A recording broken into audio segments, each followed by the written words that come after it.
ಅವರೇ ನಿಮ್ಮನ್ನು ಕರೆದಿದ್ರಾ? ಇಲ್ಲ, ನಾನೇ ಹೋಗಿದ್ದೆ. ಎಷ್ಟು ಸಲ?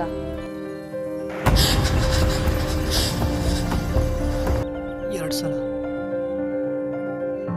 IPC ಸೆಕ್ಷನ್ 354C ಪ್ರಕಾರ ಒಂದು ಹೆಣ್ಣು ಯಾವುದೇ ವೈಯಕ್ತಿಕ ಕ್ರಿಯೆಯಲ್ಲಿ ತೊಡಗಿದ್ದಾಗ, ಅದರಲ್ಲೂ ಅವಳನ್ನ ಯಾರೂ ಗಮನಿಸ್ತಿಲ್ಲ ಅನ್ನೋದು ಖಾತ್ರಿಯಾಗಿದ್ದಾಗ ಅವಳ ಕ್ರಿಯೆಯನ್ನ ನೋಡೋದು ಅಥವಾ ಕ್ಯಾಮೆರಾದಲ್ಲಿ ಸೆರೆ ಹಿಡಿಯೋದು ಅಪರಾಧ ಆಗತ್ತೆ.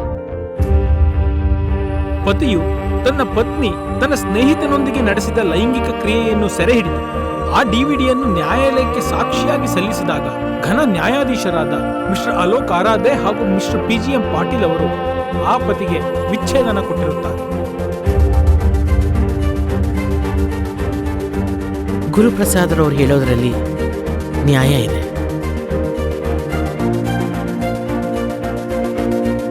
ಈ ಕೇಸಿಗೆ ಸಂಬಂಧ ಇಲ್ದವರೆಲ್ಲ ಹೊರಗಡೆ ಹೋಗ್ಬೇಕು. ನಮ್ಮನ್ನೆಲ್ಲ ಒದ್ದು ಓಡಿಸಿದಾರ. ಹೌದು, ಅವ್ರೀಗ ಬ್ಲೂ ಫಿಲ್ಮ್ ನೋಡ್ತಾರೆ. ಥೂ, ಇವನೆಂತ ಗಂಡ್ಸೋ, ಹೆಂಡತಿ ವಿಡಿಯೋನ ಇಡೀ ಪ್ರಪಂಚಕ್ಕೆ ತೋರಿಸ್ತಿದ್ದಾನೆ. ರಾತ್ರಿ ಗುಟ್ಟಾಗಿ ನಡೆದಿದ್ದು ಹಗಲಲ್ಲಿ ಹೀಗೆ ರಟ್ಟಾಗೋದು. ಲಿವಿಂಗ್ ಇನ್ ಅಡಲ್ಟ್ರಿ ಮತ್ತು ಕಮಿಟಿಂಗ್ ಅಡಲ್ಟ್ರಿ ಅನ್ನೋ ವಾಕ್ಯದ ಬಗ್ಗೆನೇ ಗೊಂದಲ ಇದ್ದಾಗಿದೆ.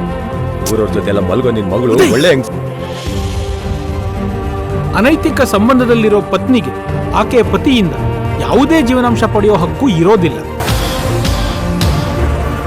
ಕಳ್ಳ ಸಂಬಂಧದಲ್ಲೂ ಎರಡು ಥರ ಇದೆಯಾ? ನನ್ಗಂತೂ ಏನು ಅರ್ಥ ಆಗ್ತಿಲ್ಲ. ಆ ಡುಮಲಾಯರ್ಗೂ ಏನೂ ಅರ್ಥ ಆಗಿಲ್ಲ ಅನ್ಸುತ್ತೆ.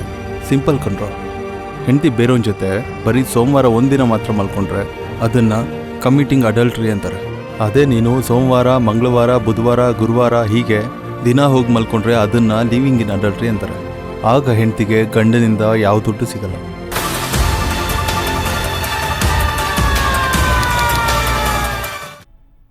ಎಲ್ಲೋ ಒಂದು ಕಡೆ ಕೆಲವು ಸಾರಿ ಈ ಸ್ವಾತಂತ್ರ್ಯ ದುರ್ಬಳಕೆ ಆಗ್ತಿದೆ ಅಂತ ಅನ್ಸೋದಿಲ್ವಾ? ಗಂಡ ಆಗ್ಲಿ ಹೆಂಡತಿ ಆಗ್ಲಿ ಯಾರೇ ಅನೈತಿಕ ಸಂಬಂಧ ಇಟ್ಕೊಂಡಿದ್ರು ಅದಕ್ಕೆ ಶಿಕ್ಷೆನೇ ಇಲ್ಲ.